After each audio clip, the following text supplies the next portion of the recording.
Good evening and welcome to a Wednesday night edition of the Magpie Circle Live. Our first away defeat of the season, 1-0 at Shrewsbury. Let's hear your thoughts and views tonight. Bit of a reality check, I guess, that one. Here's a few talking points in tonight's show for you to discuss and digest. Martin Patterson has preached possession with purpose. For me, as an amateur, last night was possession without purpose. For me, back to those Birchenall and Maynard days, high percentage possession, dominating the ball, remember that phrase, but not dominating the game. What did we learn from the defeat? Without Jatta, can we persist with Matty Dennis up top alone? Do we need Lee Undloff in the number 9 role with Matty Dennis also playing as a 10, or even let's go 2 up top? Everybody's whipping boy, the match referee. Another one copping for flack last night. Here's a thought for you. Everyone else in professional football makes mistakes every single game. Manager, coaches, physios, players, goalkeepers. Why do we expect referees to never make a single mistake in a game? Here's an alternative. Bring in VAR and let's see how much emotion is stripped out of the game. Speak to a lot of fans of Premier League clubs. They will tell you they'd rather now not have VAR and go with the occasional bad decision. For me, look, quite simply, we didn't lose the game last night because of the referee. We lost it quite simply. We weren't good enough. And you know what? At the risk of being controversial, if I was giving marks out of 10, the reality is I think there would be a good half of the Notts players last night whose mark out of 10 would be lower than the mark you would give to the referee. Only one of the top 6 won last night. Swindon. Salford went down 3-1 at home to Newport. MK Dons, Cambridge and Bromley all dropped points at home. There is no Stockport, Wrexham, Mansfield, even a Doncaster this season. It's a competitive league. Martin is getting absolutely every last ounce out of this group of players. But I guess a question to be posed tonight, and as the games tick down, is it going to be enough for automatics this season? All that to discuss on the show tonight. Thank you, as always, to our official partners, The Big Shed, Trent Navigation and Over the Road, and also to JH Accountants. Talking of Over the Road, we will be back there on Saturday. I'm losing track of this week. On Saturday, ahead of the home game with Tranmere. Doors will open at 12:30. Choose your League 2 game that you want. Let me know. We'll make sure we put that on alongside any Premier League action as well. I'll be along there for about 1:45, 1 o'clock. We'll have a quiz or two and a chat or two as well. Hoping Mark will be able to join us as well. Great time last time. Look forward to seeing as many of you as possible again. Without further ado, let's dive straight into the message boards.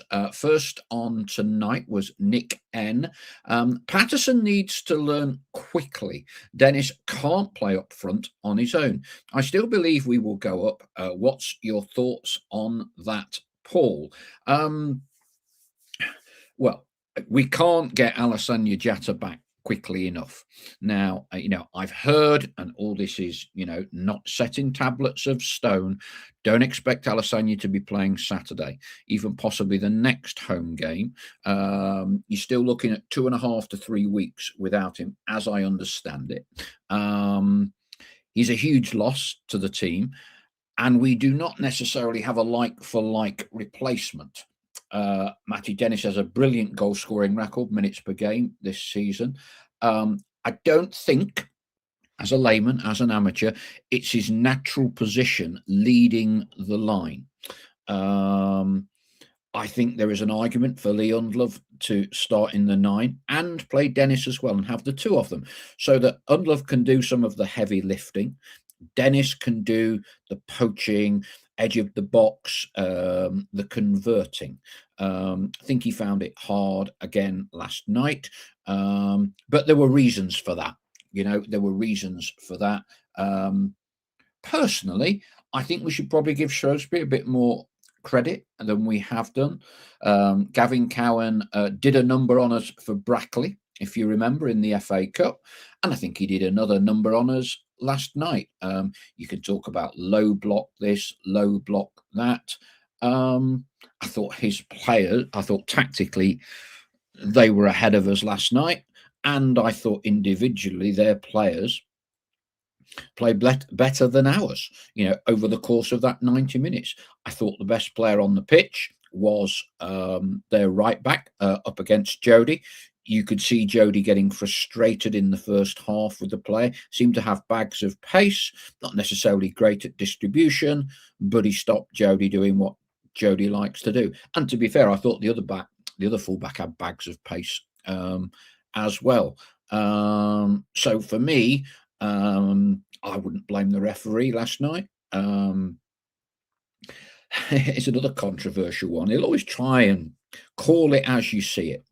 So the big penalty shout at the end of the game, running through, goes down under the challenge. When I watched that in real time, and I was more or less dead in line with it, I wasn't sure.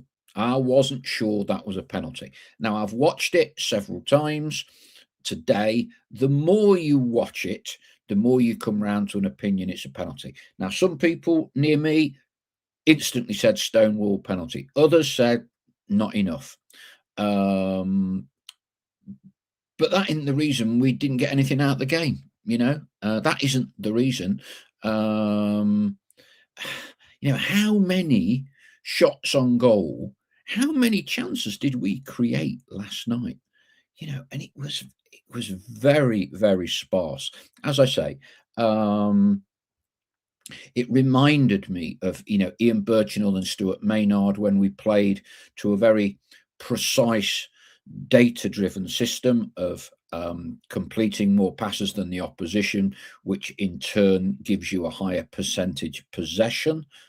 But that didn't ultimately get us promoted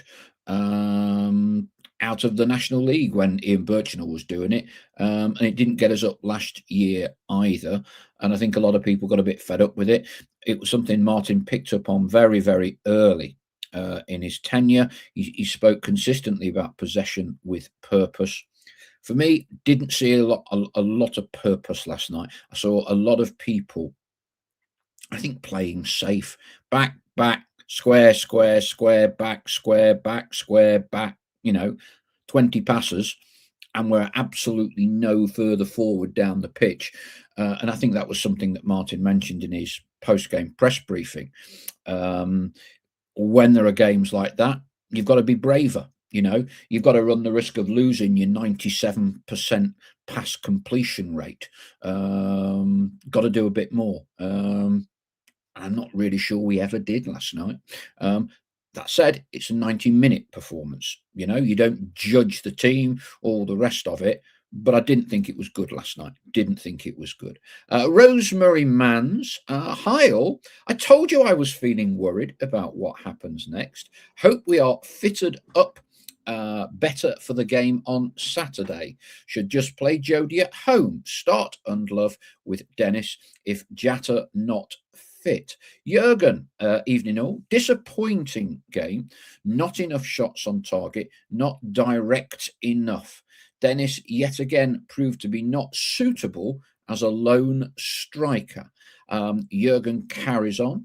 Undlove needs to start either on his own or with Dennis. I'm very glad that Scott Robertson will be available again on Saturday. Scott had to sit out last night with a one-match suspension for the 2 yellow cards that he got at Bromley on Saturday.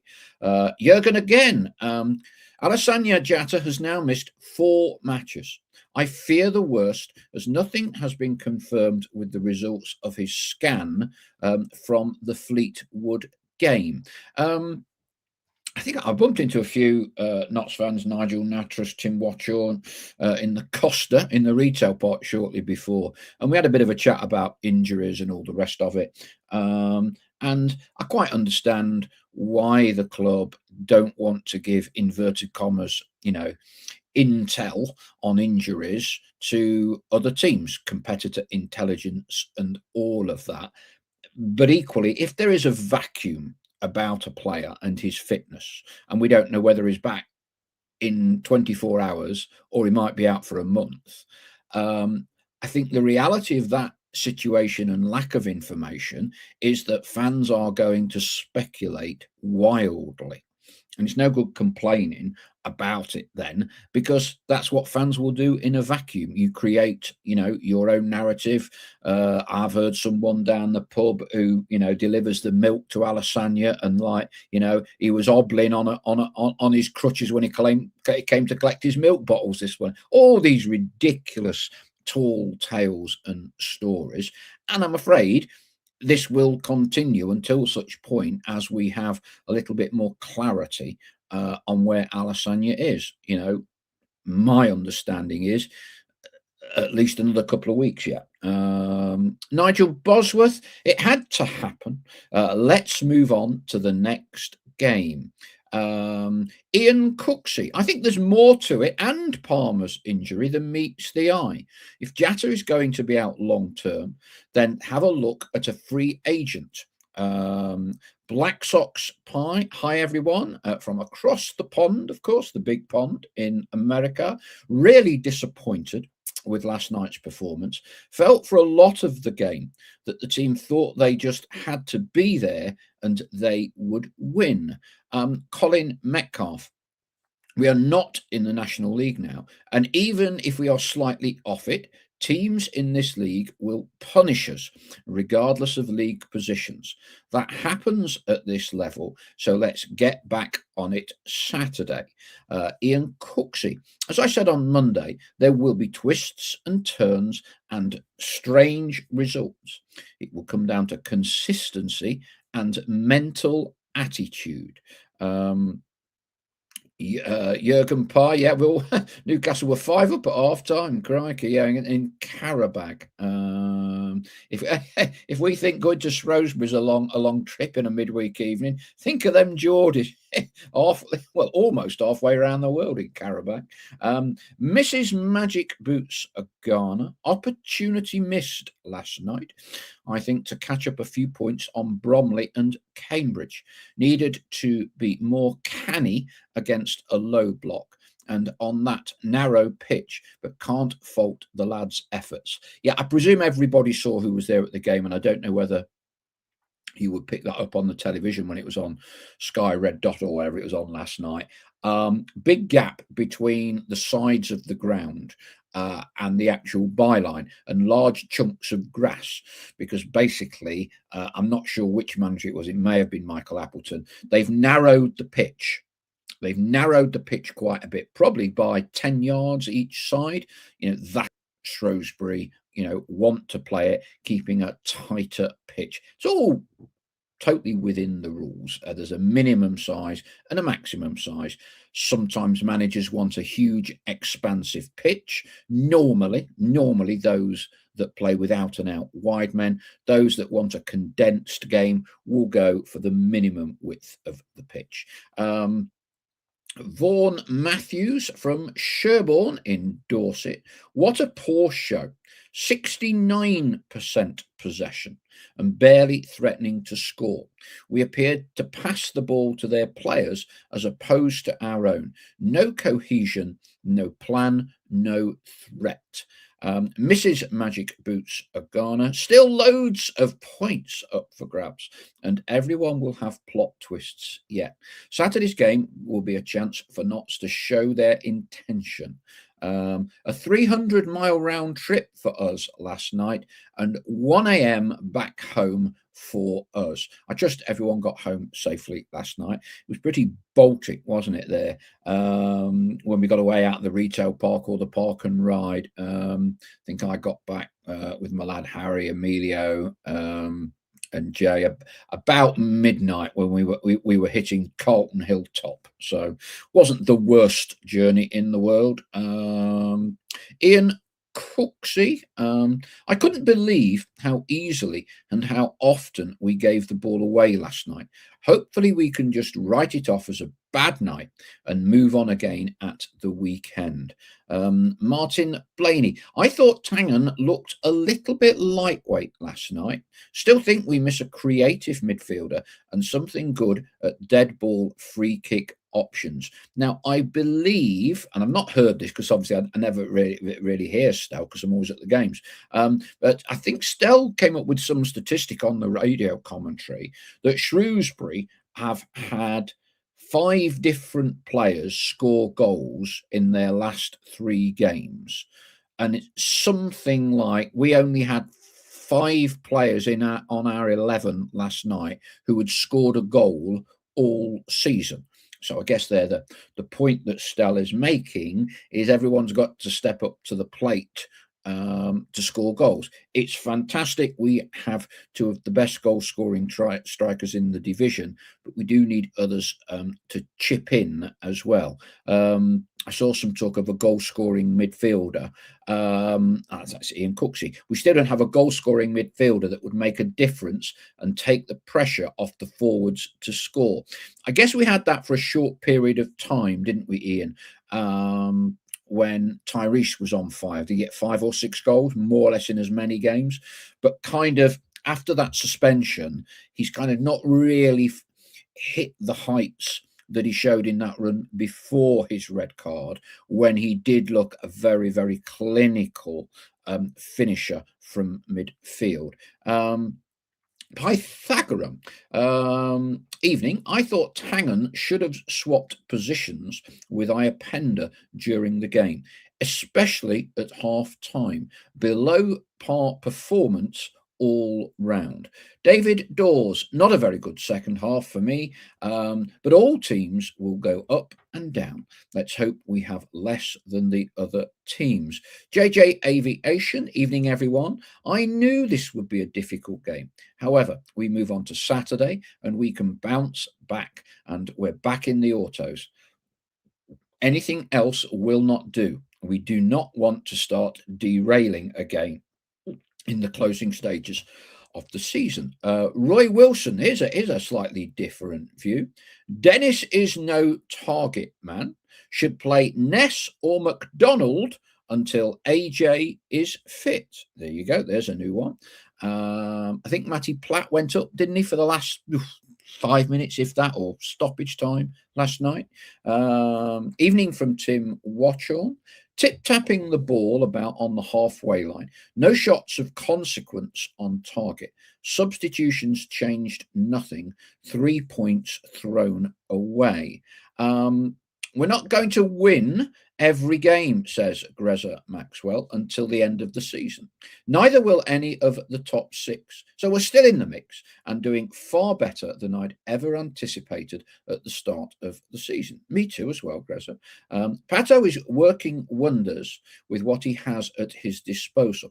If we don't go up this season, keep Patto on board. He's the man to take us forward, in my opinion. I tell you one little thing. I'm making a few controversial comments tonight, aren't I? There was probably only one passage of play in the whole of the match last night where either team, Notts or Shrewsbury, showed any real momentum and laid meaningful siege to the opposition's goal. And that for me came start of the opening 10 minutes of the second half, where Shrewsbury got ahead of steam. And there were minutes where Notts were really struggling to hang on, and I was sat next to dodgy stick man Richard Stanton, and we were talking about this, and I said, we might concede here.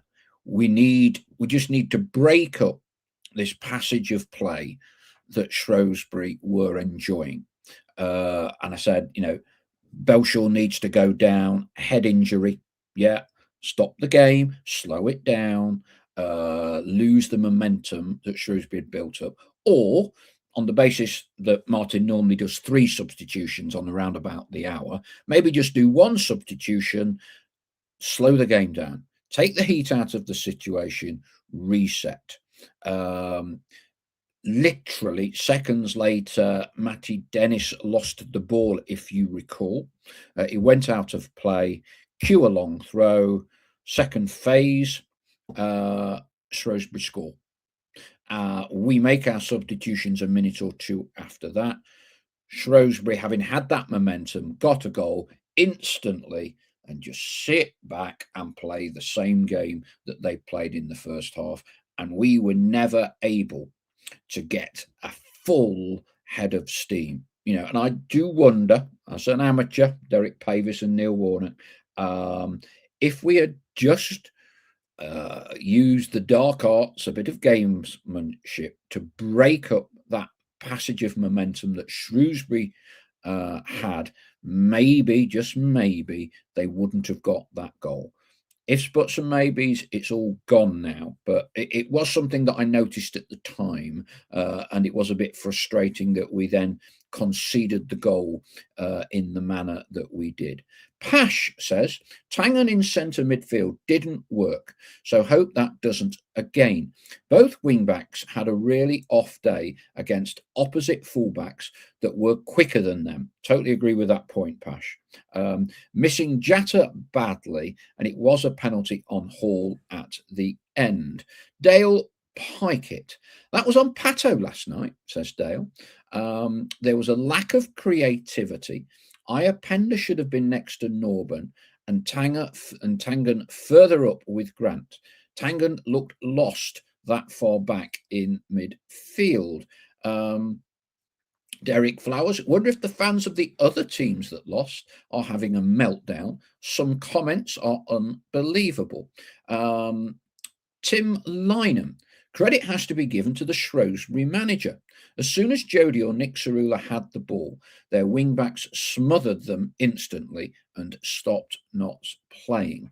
Duncan Comrie, for me, we lacked ideas going forward. We just kept on doing the same thing over and over again. It was so predictable. Pash, that was the ref's first ever league game last night, and I think it showed. He didn't get any huge calls wrong, really, but he did seem to get all the little things wrong. Derek Flowers, where was plan B? As plan A clearly wasn't working. Ian Hayward's joining us. Evening, Ian. We need a goal scorer. Looks like the defenders have been given the right to go and try and score. 2 up front on Saturday. Inoru, good to see him again, did more in 10 minutes than Jody, who was poor, and Nick. Lippy Jane, how many shots did Platt have in comparison to our strikers? John Webster, good evening, Paul. Sorry, but Dennis does not fill me with excitement. He may be top scorer, but by luck rather than by skill. Certainly don't. I think it's a bit harsh to say it's by luck, John. I think he's a very good finisher. I think the conundrum that we have at the minute is, without Alassane Jatta, what is the best forward formation, tactics, personnel that we use? We don't really have a like-for-like replacement for Alassane Jatta. For me, Jatta and Dennis are complementary players. And when Dennis is on the pitch at the same time as Jatta, Jatta clearly occupies one of or two of their main centre halves, which gives Dennis that little bit more space and license to do what he does. I think the problem when you are a lone striker, by definition, you're going to be up against a couple of bruising centre halves, strong, and I think that is not necessarily something that Matty Dennis is ideally suited to. He is a goal scorer, but whether he is a solitary man up front, which is a very hard job to do effectively, I'm not so sure. Matt Arnold, I've seen a replay of the penalty. I have no words. Dreadful decision. Having said that, we got the number of points we deserved.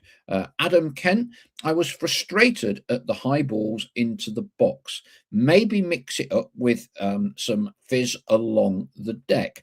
I thought for me, one of the big things last night, Adam, and Martin talks about this a lot, and when we don't play well, this is often one of the symptoms of us not playing well. Tempo, tempo, speed. I thought we played at a very pedestrian tempo last night. And I think we should give more credit to Gavin Cowell and Shrewsbury for the way he marshalled his defence and the way that his defenders executed the game plan. But I'm not sure we ever got really pinging that ball around. And it was a slightly bobbly pitch, to be fair, and it's a narrow pitch, so we haven't got as much space to exploit. But I did think it was far too pedestrian last night. And in the end, you then had kind of Ollie Norburn often doing these kind of chipped balls onto the edge of the box, which really, with no Jatta, Matty Dennis is not his forte, were won relatively straightforwardly by Shrewsbury's centre halves. And as we've mentioned earlier, I thought both of their fullbacks, Shrewsbury did very well. They had pace to burn, and while they weren't necessarily great on the distribution side of things, they stopped our wide guys doing their job. Chris Gosling says it was a depressing drive back last night. When we had our struggle before Christmas, we found many games where Platt had most of the ball. Last night followed that pattern. It's a very good point, Chris, and something I agree with you totally. When the ball ends up largely with Matty Platt, it's normally a sign the opposition have put the mockers on us. Obviously, there's no Matty Palmer around to move and finesse the ball around. But I've noticed that when we struggle and when we're on slow tempo, Matty seems to have the ball an awful lot. And to an extent, we want more creative players on the ball looking to dictate the forward pass and looking to set the tempo. JJ Aviation, Inoru showed a bit of class, but he was knackered. He's still not sharp enough for a full 90 minutes. He seems to have this uncanny knack, JJ Aviation, of coming on the pitch. And the first time he gets the ball, he does a 60-yard mazy run, beats 5 players, and gets a shot or a cross off. And then after that, it seems to catch up with him a little bit. Look, he's still got to get up to speed with, professional EFL football. Again, there were glimpses, weren't there? That first run, excited us all, and undoubtedly gave us as supporters a rare moment or two when we got off our seats. Colin Metcalf, we need to look at some of our injury-prone players in the summer. I think it was Warnock who said, look at a player's record from the last 2 seasons, and that's what you'll get. For me, we carry too many who will only play half of the season. Richard Elvian, nice to see the players warming up so close to us supporters last night. Made me laugh. Undlove complained his training top was too small. You'd think that may have been sorted. Ian Haywood, right. So, 29 minutes into the programme, about 76 messages. We're finally going to mention it. Let's have a vote, says Ian Haywood. Who liked the white kit? I did like it. Yes, Not's kept that one under wraps, teased it a little bit with the colour graphics for the team sheet. I think my lad and his mates, they knew about, I think about 6 o'clock, or had heard something that the white kit had arrived and that we were going to wear it. And and there was a delay delivering it because it needed to be customized without the original Magpie, the single Magpie motif from the 70s that was on the training shirt or limited edition top that the club brought out a few months ago. That was meant to be the original shirt, but was not approved by the Football League because it had two logos.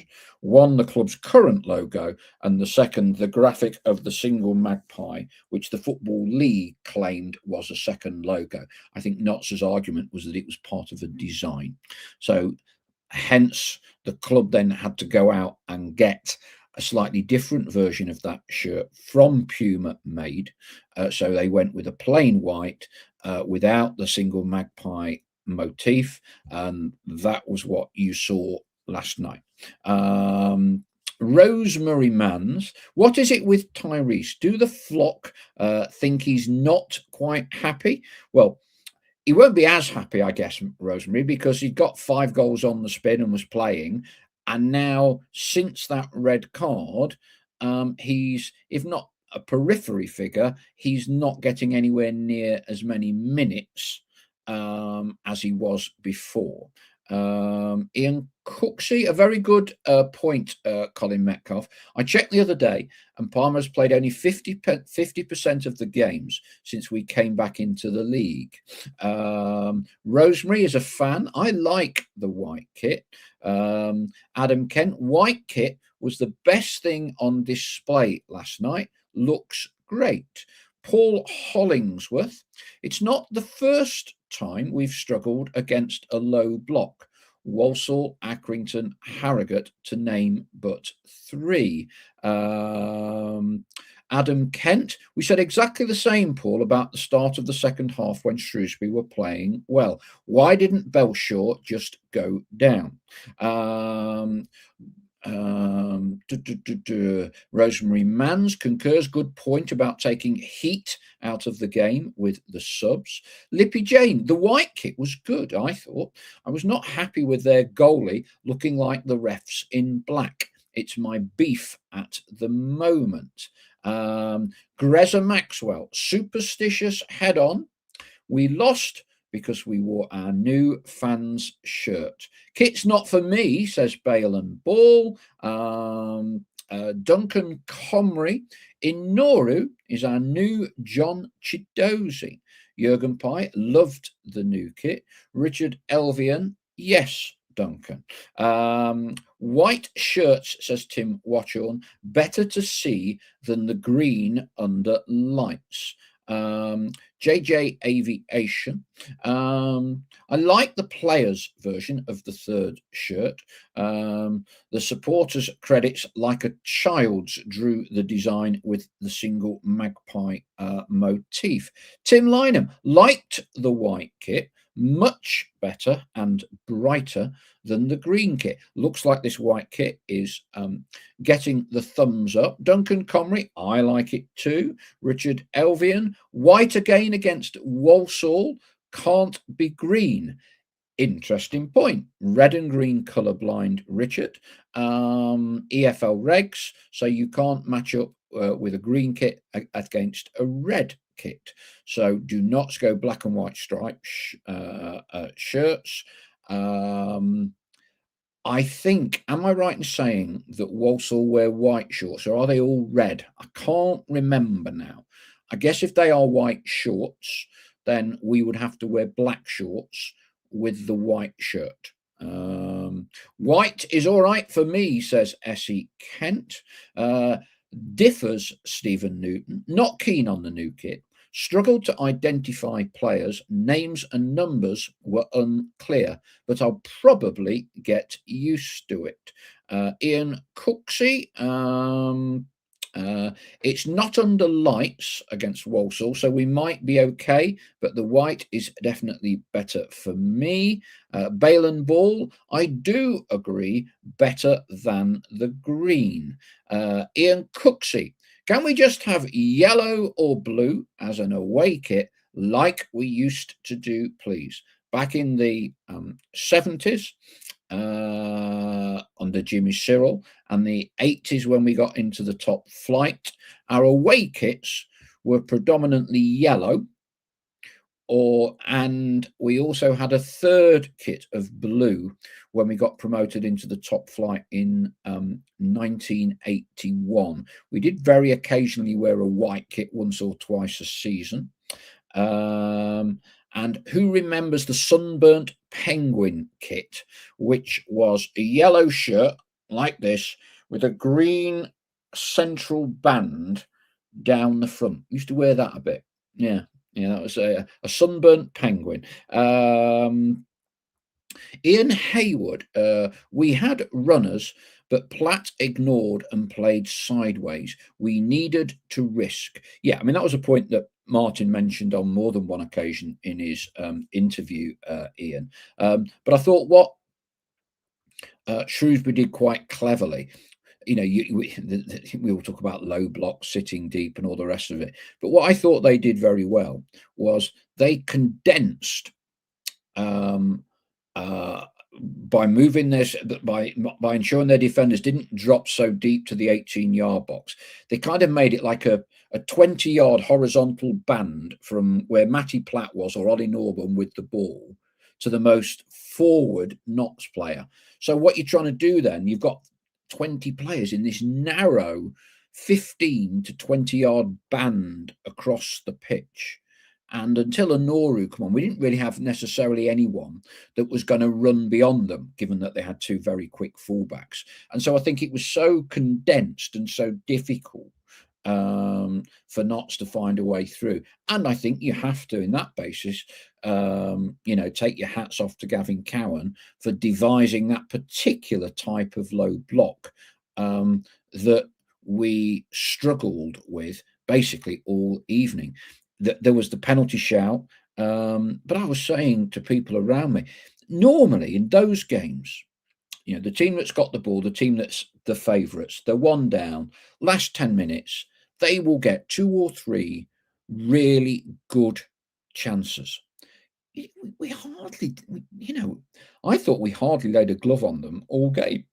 The only thing I can remember where we might have done something in the closing stages of last night was the free kick, wasn't it? Was it Matty Dennis who took it? Their centre half, he headed it behind for a corner.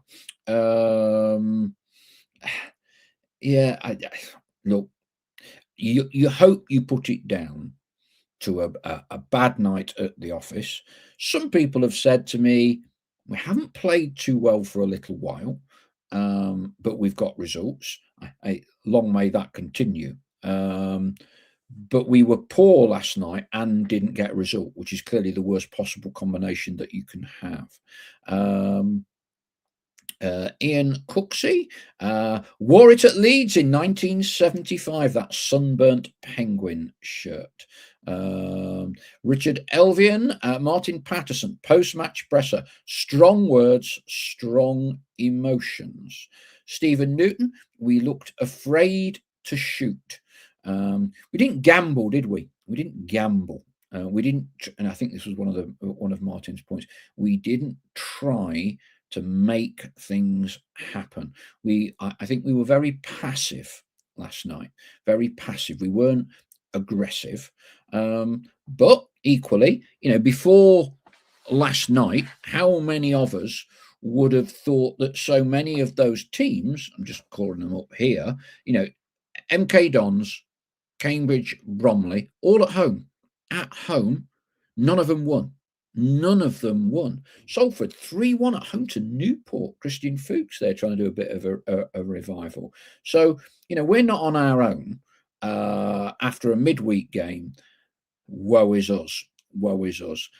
What Martin has historically done at the club since he's been here is provoke and deliver a response. We now got 2 home games, back-to-back Saturdays, 3:00. That's good for a start, isn't it? We didn't have one for ages. Tranmere Saturday. Charlie Whittaker, be interesting to see. He scored a few goals this season, hasn't he? Got a few good finishers. You would imagine Salford. You would imagine Tranmere, who will have been watching last night, studying it, would play a low block. That first 15, 20 minutes could be very important in how it sets the tone of the game. Are we going to stick with Matty Dennis up top on his own?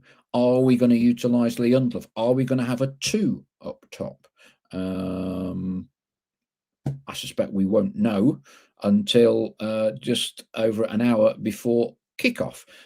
But I'm sure these are all thoughts that are going through Martin Patterson and his coaching staff's mind as we speak. 2 home games. If you're going for automatics, you're looking for 6 points, I think. If you don't get them, it's not the end of the world, clearly. But, this is a stage of the season where things start to crank up a little bit. And I think it was Ian Cooks you mentioned earlier. This is the mental side of the game as well. This is the mental side of the game. Knots are not necessarily going to get 30% fitter between now and the end of the season. Well, they won't. This is about mentality. And why I think you're seeing Ollie Norburn adopt increasing importance and influence, and him getting a lot more game time, irrespective of Matty Palmer having been injured. Salford loss comes straight after them playing at Manchester City, says Richard Elvin. Always difficult when you've had, the adrenaline of playing Manchester City, bread and butter time, league game. I doubt it was a massive attendance, Salford versus Newport. I doubt it was a fantastic, rip-roaring atmosphere either, and I'm guessing it's very flat. Unless, of course, you were one of the, 150 Newport fans, in which case I'm sure it was delirium in the away end. Richard Elvin adds, for me, Dennis and Undloff both to start. Rosemary Mans, I wanted to keep Whittaker. There was a view, wasn't there, about retaining him.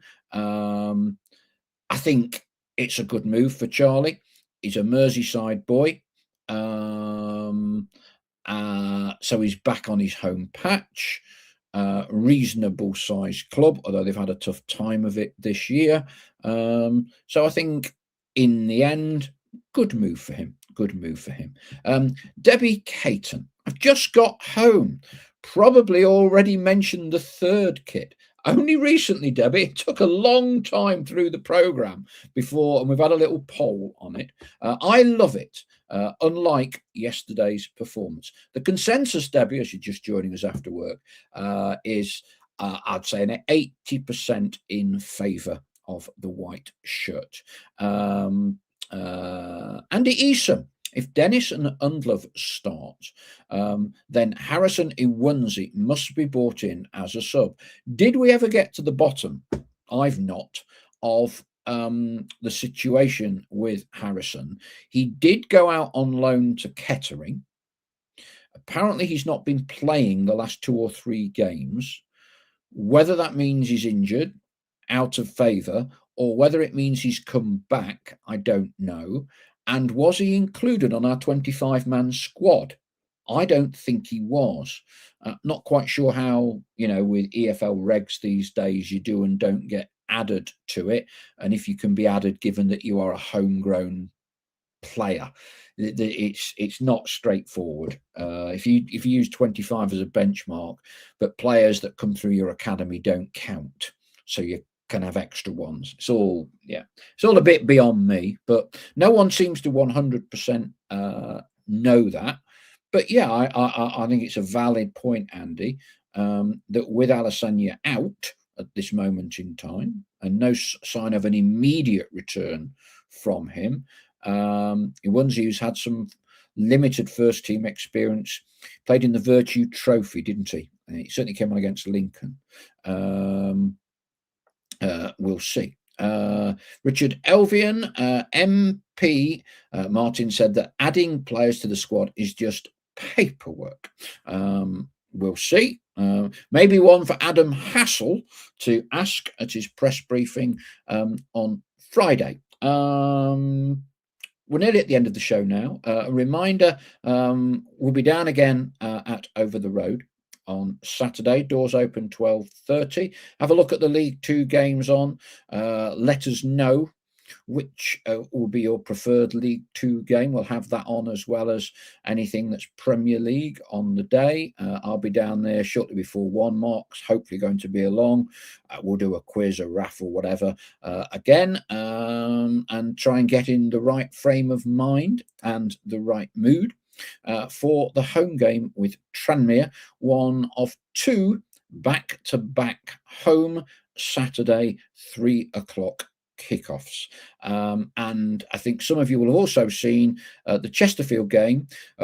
Sky get a bit of a bad press, but they've done us a favour by moving forward the Chesterfield game in March from 3 o'clock to 12:30. That now means Forest have had to move to the Sunday their game against Fulham. That was confirmed yesterday. They've got no choice in the matter. Forest Fulham is the Sunday. We will be Saturday 12:30. Grimsby Walsall are playing tonight. It's 0-0 currently, says Richard Elvian. Have you got that one on the dodgy stick, Richard? Rosemary Mans, I agree, a good move to Tranmere for Whittaker, but he wasn't treated very well by us. I think we didn't develop him. It's good though that he's in the professional game, Rosemary. Different club, but he's still in the same standard of football. Andy Easom adds, no sign of Harrison or Theo Robinson in recent Kettering squads. Walsall have white shorts, as have Salford. The bearing there being their red-green colourblind clash EFL. Will we be wearing the white kit? I think is kind of where we've all been on that one. If we do wear the white kit, no reason why we can't. We would have to wear black shorts with that. All right. That's kit information. We've gone through a debrief from last night's game. Let's get it all out of our system. I will be back on Friday evening for Friday Night Live, 7 o'clock, when we'll know a little bit more, maybe, about team news, Alassane Jatta's injury, and whether Martin will be giving away any trade secrets ahead of that game against Tranmere on Saturday. I hadn't noticed this. Dale Pike, it's saying Tranmere lost to 9-men Accrington last night. Did they really? I tell you what, they're on a bit of a roll, Accrington, aren't they? Got the new gaffer in. Seems to be doing very well. Okay, that's it for tonight from us. Thank you, as always, to one and all for listening in and watching in. Thank you to our official partners, the Big Shed, Trent Navigation, and Over the Road. Over the Road is where we'll be on Saturday. Doors open 12:30, 1 o'clock onwards, and also to JH Accountants. Look forward to seeing you all on Friday at 7 o'clock. Thank you again for your participation this evening. Look forward to catching up soon. Cheers for now. Bye-bye.